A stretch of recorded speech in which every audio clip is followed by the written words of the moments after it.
ตกมาปีนี้บ่อินกับสงกรานต์บ่แม่นกูเฒ่าละติสูเห็นคอนเทนต์นี้ใน TikTok หันมาเบิ่งเจ้าของเอาคือแท้ล่ะอายุแค่27คือรู้สึกว่าออมแก่คักแท้กลับบ้านสงกรานต์รอบนี้ก็บ่ได้ออกไปไสอยู่แต่เฮียนตื่นขึ้นมาบ่รู้สึกว่าอยากเล่นน้ำเลยมานั่งเฮ็ดกับข้าวเสยมันสิบ่ออมแก่ได้จังใดเนาะมื้อนี้ไปซื้อผักกับขนมจีนมาว่าสิเฮ็ดขนมจีนเศร้าปลาร้าอันนี้บ่ได้เฮ็ดตามสูตรผู้ใดเฮ็ดตามใจชอบมักผักหยังก็ใส่ลงไปก็มีผู้ถามอยู่ได้ว่าเฮ็ดขนมจีนคือต้องใส่ผักขาเอ้าก็เฮามักผักขาเนาะมันก็เหม็นอยู่แต่ว่าตอนกินก็แซ่บเด้ไปหาซื้อผักในหมู่บ้านนี่ล่ะได้มา2อย่างนึงได้ผักขากับผักบุ้งอันลวกวังนึงหั่นล่ะสูตรนี้สิใส่หอมหัวแดงนำลองเอาไปเฮ็ดตามกันก็ได้เข้ากันคือหยังนี่ตอนนี้อยู่กาฬสินธุ์ก็ฮ้อนอยู่ก็บ่ค่อยได้อันเฮาก็มากินเผ็ดเนาะทั้งเผ็ดทั้งฮ้อนบัดตาที่นี่เบิ่งตำหอมซื่อๆก็กระโดดออกไปจากโคกพุ่นน่ะ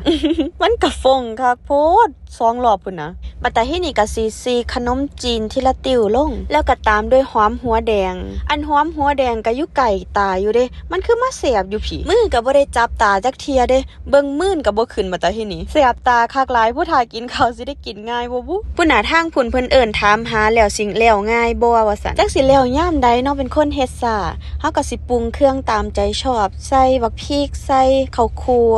ผงชูรสปลาแดกอันนี้ก็สิบ่ได้บอกสูตรเด้อว่าใส่อย่างละเท่าใดเพราะว่าเฮาก็กะเอาคือกันปรุงเครื่องแล้วก็โคเล่ให้เข้ากันก็เฮ็ดหม้อนึงพุ่นล่ะเพราะว่ามันกินหลายคนแต่มันก็สิหนักผักเพราะว่าเฮามากินผักระหว่างคนก็น้ำลายแตกแล้วทั้งกินบักนาวทั้งกินข้าวคั่วหอมไปกินข้าวจักข้าวก็มาลดน้ำดำหัวยายปีนี้ก็อายุ92ปีแล้วให้ได้ยังต่ำ100ปีเด้อยายอยู่เป็นลมโพลมไส้อยู่กับหลานไปดนๆเด้อแล้วก็มาส่งดูกญาติอยู่วัดนอกกับวัดในสงกรานต์ปีนี้ก็มีซ้ำนี่ล่ะบ่ค่อยได้ออกไปไส